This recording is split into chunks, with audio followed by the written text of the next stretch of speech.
plus exigeants, plus détachés, plus méditatifs, désireux de se dépouiller, de s'isoler, de rencontrer leur propre vide, vont plutôt chercher, au-delà des machines, le sens du Tao. Car, je dois vous le dire, si vous avez acquis depuis longtemps un comportement routinier et machinal, si vous êtes devenus des hommes et des femmes terriblement fonctionnels, si même vous êtes devenus des illustrations de la nullité satisfaite et de la banalité magistrale, sachez que jamais le Tao ne séjournera en vous, car il ne séjourne pas dans les machines. Qu'est le Tao? Un état d'équilibre, très particulier, un bel état, que j'aime beaucoup rappeler à votre attention,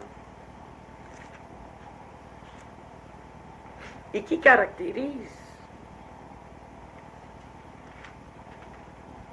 un peu ce personnage qui s'appelle Long Chu et qui est sage sans le savoir.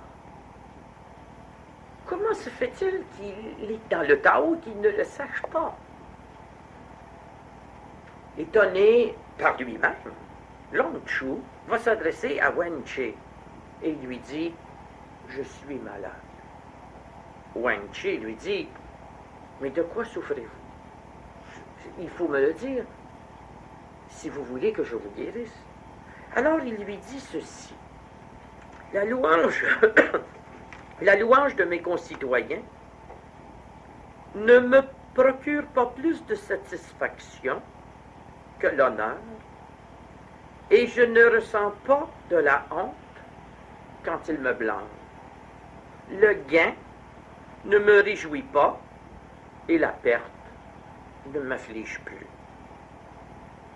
Je considère la vie à l'égal de la mort et la richesse à l'égal de la pauvreté. Quant aux humains, ils me paraissent valoir autant que des porcs, et moi-même je me considère comme les autres. Je vis au sein de ma famille comme un voyageur à l'auberge. Mon pays natal est pour moi comme l'étranger. À l'encontre de ces défauts, dignités et récompenses sont sans effet. Blâmes et châtiments ne me feraient pas. Grandeur et décadence, profits et pertes n'y feraient rien non plus que les deuils et les joies. C'est pourquoi je n'ai aucune aptitude à servir le prince de mon pays, ni à entretenir des rapports normaux avec mes parents et mes amis, avec ma femme et mes enfants, et j'avoue que je gouverne mal mes propres affaires. De quelle sorte de maladie suis-je affligé? Alors, Wen Chi lui dit qu'il est un exemple parfait du vide, qu'il ne devrait pas s'affliger de ne pas être comme les autres, mais qu'il devrait se réjouir, car il est sage sans le savoir.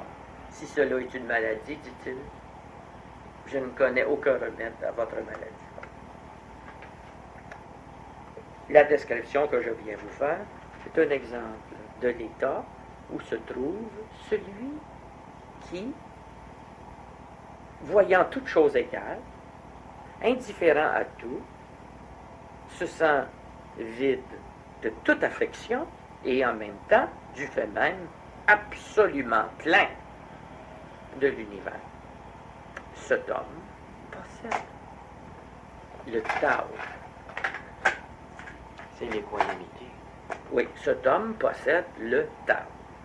Il nous reste à considérer l'être. L'être n'est pas moins mystérieux que le mana ou le Tao, puisque c'est la notion la plus incompréhensible qui soit, et qu'on m'a même interdit de mentionner sur les ondes de Télémétropole. Oui, je vous l'assure, les recherchistes d'une émission très importante m'ont entouré un jour et m'ont dit « Monsieur Moreau, nous avons à vous parler avant l'émission. Il y a un mot que vous employez toujours, et c'est un mot que nous n'aimons pas, un mot que personne ne comprend, un mot tout à fait abstrait qui ne signifie rien. Ce mot est le mot « être ». Nous vous défendons de l'utiliser. » Je me suis dit, j'ai dû prononcer là un mot gras, ils vont peut-être me laver la bouche avec du savon. Je me demande bien en quoi ce mot peut-il les affecter. J'ai compris. Ça dérange. J'ai compris que le mot être est le mot total. En effet, quand vous pensez à la vérité, il est difficile de ne pas l'opposer à l'erreur. Quand vous posez au bien, il est difficile de ne pas l'opposer au mal.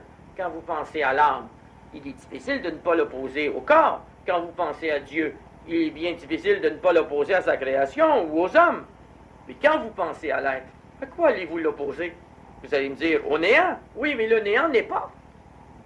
Donc, vous ne pouvez l'opposer à rien. Lorsque vous avez à l'esprit un terme qui ne s'oppose à rien, et que vous ne faites que penser à ce terme, vous adoptez bientôt une attitude qui ne s'oppose à rien. Et vous cessez d'être en conflit avec vous-même et avec les autres.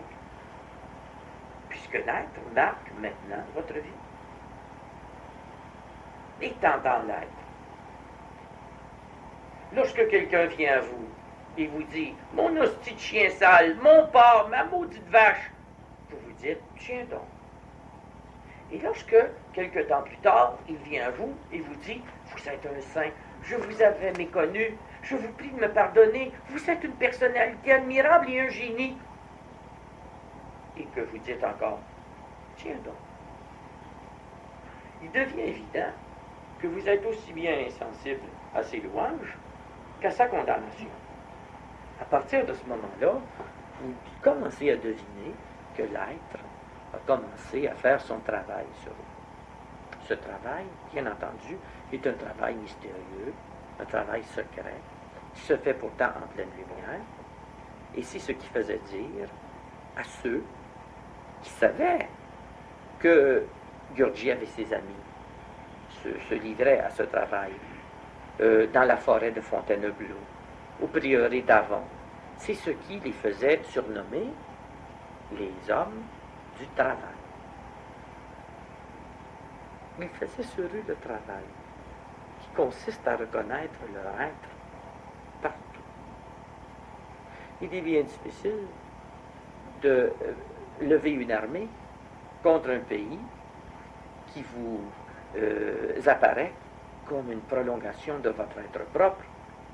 Il est bien difficile de redouter quelqu'un qui vous regarde avec votre propre visage.